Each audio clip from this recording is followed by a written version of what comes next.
AFCB and welcome back here to the channel, guys. And you know what? We have won a game of football away from home. It's happened. It has happened today. Barcelona 2, Getafe 0. And we're going to be discussing our first away victory of the season. It's coming right up, right here.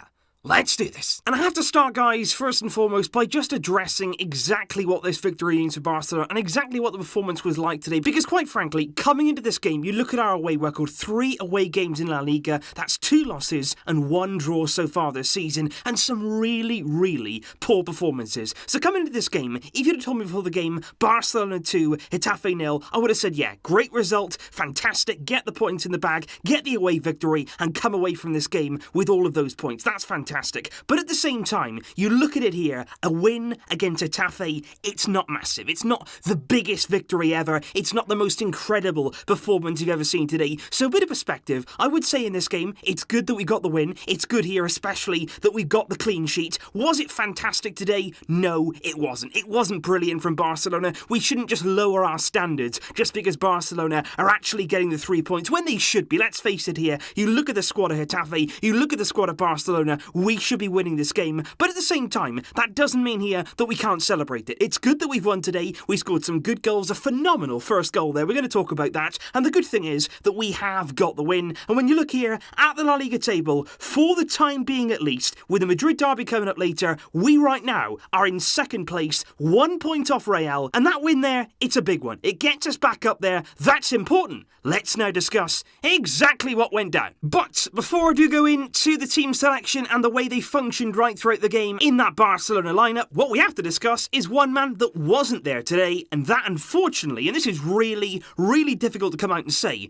Ousmane Dembele injured again. Ousmane Dembele injured. I couldn't believe it. I honestly couldn't believe it. When the lineup came out for the game, you were thinking maybe Dembele would start this match. Maybe, just maybe, he might be held back and put on the bench. But no, nowhere to be seen, not in the squad. He there, the club say, has a muscle problem in his left thigh. And what he has to do now is undergo further tests back in Barcelona to determine how long he's going to be out for. And that's a massive blow. That's a huge blow there, not only to Barcelona, but for Dembele himself. He's got himself back fit, a real chance for him now to come in this lineup with the injuries that we got. He had a chance there to announce himself, but again, another setback and another injury. What are Barcelona doing about these muscle problems? We spoke about it earlier on the week. It's not good enough. There are too many injuries right now for Barcelona, particularly in those forward areas. We've got to do something. We've got to sort this out. It's ridiculous. But okay, on now then with the game, and to be fair to Ernesto Valverde, I wouldn't really have a go at him today. I would pretty much any other day, but today I could sort of understand why he's playing Suarez and why he was playing Antoine Griezmann in the forward areas. We were very, very short in the front line. Ansu Fati, of course, was injured just before the squad came out yesterday. Dembele injured before the game. Messi, of course, not in the squad. He was pretty limited with what he could do there in the forward area. It was Ter Stegen in goal, Firpo at left back, Longley and Piqué here at centre back, Roberto there at right back. What I would say there is, it didn't exactly take Valverde long, did it, to throw Roberto there back into right back. He said, of course, at the start of the season, Semedo is my right back. I'm going to stick with him. Semedo now is going to play there. Roberto in midfield. Here we are, round 7. Roberto straight away there, back in at right back. In midfield, though, I was delighted. I was really, really delighted to see Sergio Busquets, Arthur Melo, Frenkie de Jong, and I thought they were terrific. I really, really did in that midfield. They controlled things. They bossed things. They really did well. Griezmann here from the left-hand side, although at times he did come, obviously, a lot more central. Suarez there, I thought was better today. I did think there was an improvement in Suarez's game. Again, it's not perfect. Believe me, it wasn't perfect, but it was an improvement. And Carlos Perez here, fresh from signing a new contract at Barcelona. I thought, again, he did very, very well on that right-hand side. He caused some problems. He was always trying things. He worked really hard as well. We need to backtrack. He certainly did that. And also, of course, he had a big, big hand there in the second goal. And that there was the team from Barcelona. And I think, again, it was all about that midfield. That was where the game was won and lost for us. We had a lot of control there. It was really, really nice at times when Getafe was starting to get on top of us. We could just give that ball there into the midfield and suddenly there ease that pressure. Arthur Melo again was phenomenal. Really was on the ball. His close control, his movement, his passing in behind. He created a number of chances, as did Frenkie de Jong. And it was very, very good there again to see that trio in midfield. And you've got to imagine, what will that midfield do when there's the full strength attack ahead of them? That's exciting. That really is. And I think in terms of the match action, Barcelona actually started the game quite decently. Not exactly incredible, but they just come out and they started getting at Getafe. They didn't just let let them do whatever they want to do. There was more intensity about the away performance today. And what I would say again, just like we discussed before the game, Getafe were playing pretty high. And I think going in behind, Suarez was always on the shoulder. Griezmann as well was looking there to exploit that space. And with that midfield, we could pick out the runs of our strikers. And that was really, really important today. The first goal came, though, 41 minutes. And it came from a very, very unlikely source. And it came ultimately from the man who was named as the man of the match in this game. It was Marc-Andre ter Stegen. And honestly,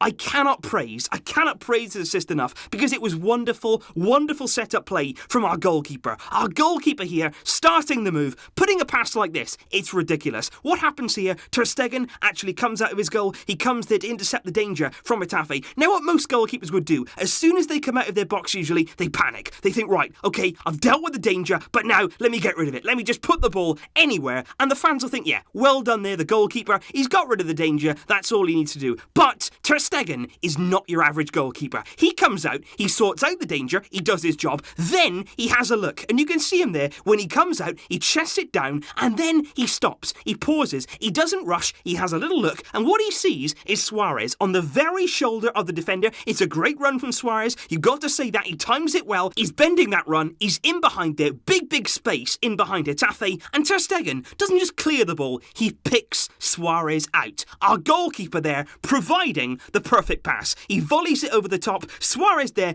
Good pace in behind. He did look a bit sharper. He's in behind there. He had a few chances before that and he missed them. This one, though, he takes brilliantly. Lobs it over the goalkeeper. Barcelona 1, Getafe 0, and a big goal there for Barca. It's very, very important, I feel, in these away games that we score first. When we score first, you feel a lot better. You feel like maybe we could actually get the points. You do wonder today, had Getafe scored first, it could have been a very, very different game. But that was a big goal there and a wonderful assist from Marc-Andre ter Stegen. And then, just after half-time, 49 minutes gone, there was another big moment in the game. And again, like I said before, Carlos Perez is involved. He did have a few shots on goal. He was trying to cause some problems, and it's on the edge of the box. He has a shot. The goalkeeper today, I thought, for Getafe, was really poor. I really did. I thought he made a number of errors. He looked really nervous right the way through the game. He spills the shot of Carlos Perez, but you've got to give huge praise here to Junior Firpo, who, remember, is a left-back. He's really advanced. He's taken a risk. He's gambling. He sees the shot coming in, and he anticipates there the goalkeeper spilling that ball. He could be on his heels. He could have been watching that, but no. He's making that movement. He's anticipating it, gets into a good area, and it's an easy finish there into the back of the net.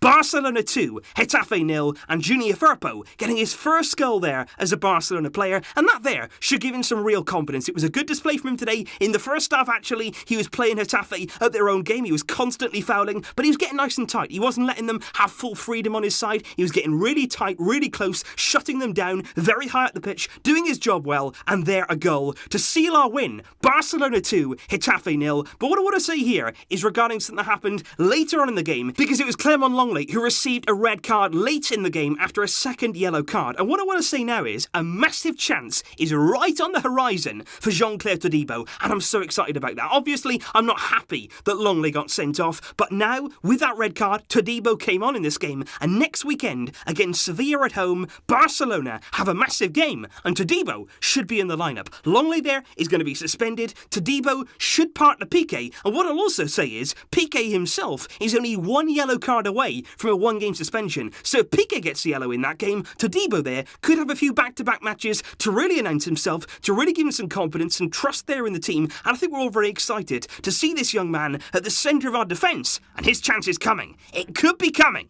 very soon. And so that there, guys, was exactly how the game went down today. Like I say, on the face of it, very, very happy to get the 3 points. Very, very happy to finally get off the mark away from home with a win. And that's a good thing. But at the same time, we've got to strive for better. What we have to do first and foremost is sort these injuries out. We've got to get some players back. We've got to keep our players fit. That's the big thing. And of course, the games don't stop here. The games are coming thick and fast right now. Getafe here on the Saturday, next midweek on Wednesday, Inter Milan in the Champions League. A massive game for Barca. We're going to need to hit the high notes, but at home, we'll always have confidence in doing that. And of course, all the pre-match talk, everything you need to know, it's going to be coming right up before that game. Let me know your thoughts in the comments down below. What did you think of our performance today? What did you think of the way we dealt with Getafe, the goals that we scored, and if there's anything we can learn really from this performance? And of course, let me know your thoughts on the injury to Ousmane Dembele. I will see you guys soon. Thank you, as always, for joining me. But until next time, as always, Barca